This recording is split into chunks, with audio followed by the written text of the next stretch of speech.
intii social media aan dhex wareegayay ayaa waxaan arkay nin tababaro Soomaaliyeed oo meel ka jeedinayay lecture ayaa wuxuu yiri mahmaah cajiib oo la yaabay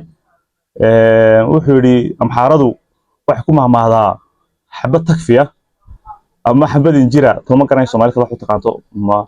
ma takfin beeradaan mise injir mise wiriiri ma garanay holo yaga isu sheeg doona wuxuu yiri xabad takfiya ayaa wax ka saarta surwaalka wax يعني لا yaabo waxba takfiya sidee yani ummadan iyo dad dhan oo kumanaan kun oo wadankaaga yimiday oo dhowr milyan oo wadankaaga yimiday